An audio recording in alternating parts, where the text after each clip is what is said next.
వామ్మో వామ్మో ఏం పబ్లిక్ ఒగొగలైతే అర్ధమరాత్రి 2-3 గంటలకు లేచి బయలుదేరిరట సల్లసలికి బస్సులెక్కి కార్లు కట్టుకొని అడ్రస్ దేవులాడుకుంటా ప్రజాభవన్ కాడికి వస్తే అప్పటికే ఓ అంత పొడుగు లైను ఈ కాంచి శుక్రవారం మంగళవారం 2 రోజులే దరఖాస్తులు తీసుకుంటామనే వరకు ఇలా బగ్గొచ్చిరన్నట్టు ఏ ఊరికెళ్ళి ఎవరొచ్చిండ్రు వాళ్ళ తిప్పలేందో అరుసుకొస్తా అని మా చంద్రబాబు పోయింది చూద్దాని మరి ఏం చెప్తారో. పొద్దుగల నీకు చల్లగా సాలి పెడుతున్నది. ఏం కష్టం వచ్చిందని వచ్చినావు మరి ఇందాక? లేదు, మాకు 25-30 సంవత్సరాలు అవుతుంది. ఇన్ని రోజులు డబుల్ బెడ్రూమ్లు ఇచ్చారు కదా చెల్లి, అప్పుడు ఏం చేసినావు? పెళ్ళైనప్పటి నుంచి తిరుగుతున్నా. ఎందుకు వచ్చినావమ్మా? అందరికి నమస్కారం. నా కొడుకు సీఎం సార్ రేవంత్ రెడ్డి మీద పాట పడేది. నా కొడుకు కళ్ళు కనబడే వికాస్. అయితే మేడము మేము ఇక్కడ సార్ మాకు సీఎం అయినాక మీకు డబుల్ బెడ్రూమ్ ఇస్తే హెల్ప్ చేస్తా అని చెప్పిండు. సార్ పిలిస్తేనే వచ్చినామమ్మ. మాది నిజామాబాదు. అయితే ఇన్ని రోజులు మేము 4 సార్లు వచ్చినాం. ఇప్పుడు కేసీఆర్ ఉన్నప్పుడు మా గేట్ నుంచే నూకేసిండ్రు. రాత్రి నుంచి జర్నీ చేసి వచ్చినాము. ఆదిలాబాద్ డిస్ట్రిక్ట్ నుంచి ఆసిఫాబాద్ కొమరంభీం డిస్ట్రిక్ట్ వచ్చినాము.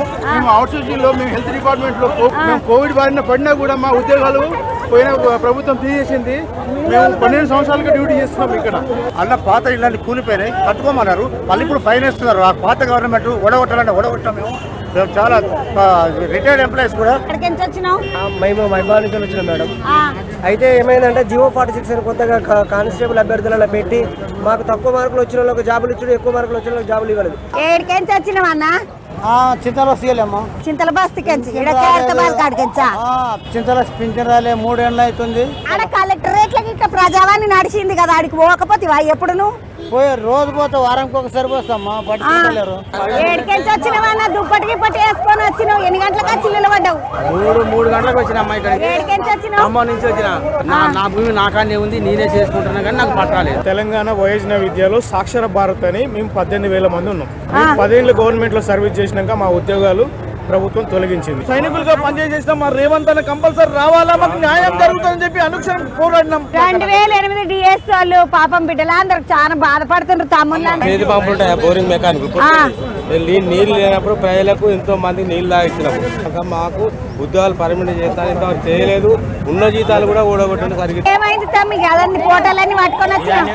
మాది కేస్లాపూర్ భీమిని మండల్ మంచిర్యాల డిస్టిక్. మా బాబాయ్ని ఎలక్షన్ల రోజు బీఆర్ఎస్ పార్టీ వాళ్ళు కొట్టడం జరిగింది. కత్తులతో దాడులు చేశారు. మా దగ్గర వీడియోలు కూడా ఉన్నాయి. చంపేయడం జరిగింది. రేవంత్ సార్ దగ్గరకు పోతారు కదా, సీఎం సార్ దగ్గరికి ఏం అడుగుతావు? నాకు ఎట్లయినా న్యాయం కావాలి. మా డాడీని అన్యాయంగా చంపేశారు. ఏడికెంచి వచ్చినావు తమ్మి? జనగాం నుంచి. ఏం కష్టం వచ్చి తమ్మి నీకు? తెలంగాణ ఉద్యమ కళాకారులు. ఆ కోల్వీలు ఇచ్చిండ్రు కదా తమ్మి ఉద్యమ కళాకారులకు? కొంతమందికే ఇచ్చిండ్రు, వాళ్ళు అనుకున్న వాళ్ళకే ఇచ్చిండ్రు. ఇప్పుడు ఏం అడుగుతావు? ఆడపిల్లలు ఉన్నారు. కేసీఆర్ పాలన ఉన్నాం కానీ ఒక్క రూపాయి కూడా తిన్నది లేదమ్మా. కేసీఆర్ సార్ నీకు 4 పిల్లలు ఉంటే ఏమిటికి ఇచ్చేది ఉండే? డబుల్ బెడ్రూమ్ ఇల్లు లేదు మాకు, ఏం లేదు. పిల్లలకు చదివించుకునేకి ఫైనాన్షియల్ ప్రాబ్లం. ఏమిటికి వచ్చినావు అక్క నువ్వు? అమీన్పూర్ లో ఫ్లాట్ కొన్నాము. 30 సంవత్సరాలు అవుతుంది కానీ ఇంతవరకు ప్రభుత్వం కట్టుకోనివ్వట్లేదు. ఏమి ఎందుకు కట్టుకొని? నీ ఫ్లాట్లు అని చెప్తున్నారు. ఇప్పుడు నువ్వు అనుకున్నప్పుడు పట్ట చేయించుకోలేవా? మరి రిజిస్ట్రేషన్ ఉంది. గవర్నమెంట్ భూమి కట్టుకోవడానికి వీల్లేదని అంటుంది. అక్క ఏమిటికి వచ్చినావు అక్క? పెన్షన్ అయింది. ఇప్పుడు నీకు పెన్షన్ వస్తలేదా? నీ వయసు ఎంత? నా వయసు 75. 317 జీవో బాధితులు పంచాయతీ కార్యదర్శి అమ్మా. మా రాజన్న జోన్ కామారెడ్డి జిల్లా భద్రాద్రి జోన్ లో అన్నాడు. ప్రజావాణిలు అడగలేవా? అడిగినాము, ఎన్నోసార్లు పిటిషన్ ఇచ్చినాం కానీ లేదు కదా. ఎక్కడ మాది కరీంనగర్ జిల్లా నుంచి కొత్తగూడెం జిల్లాకు దాదాపు 300 కిలోమీటర్ల దూరంలో మేము నౌకరీ చేస్తా ఉన్నాము. ఏం కష్టం వచ్చింది అన్న? పాప మ్యారేజ్ 4 సంవత్సరాల దగ్గర రేషన్ కార్డులు దక్క, ఇల్లు దక్క, వాటిలో కిరాయిలు పడుతున్నాం అక్క. మా డబుల్ బెడ్రూమ్ అప్లై చేసుకోకపోతే రాలేదక్క. పాపక్క ఈమె 5 ఏళ్ళు అయింది రేషన్ కార్డు లేదక్క. దరఖాస్తు బతికిపోతుంది. హోంగార్డ్ కుటుంబాలు 300 మంది ఉన్నారంట. అయితే తెలంగాణ ప్రభుత్వం వచ్చినప్పుడు చిన్న డ్యూటీలకు అటెండ్ చేయకపోతే తీసేశారు అందరు. అప్పటి నుండి తిరుగుతున్నాం. అసలు అయినాం, పోలీస్ స్టేషన్ పోయినాం, తెలంగాణ భవన్ల ధర్నాలు చేసినాం, అయినా పట్టించుకుంటలేరు. ఏడికెంచి వచ్చినావమ్మా? రామ్నగర్. హైదరాబాదేనా? ఏం అడగనికి వచ్చిండ్రు? పెన్షన్ గురించి. ఇప్పుడు మీరు వికలాంగుల పింఛన్ వస్తలేదా మీకు? నేను ఆంధ్ర నుంచి. ఆంధ్రకేంచి వచ్చినావు నువ్వు తమ్మి? వనపర్తి. ఈ ఆంధ్ర ఆయనకి వనపర్తి ఆయనకి ఏడ దోస్తాన కుదిరింది?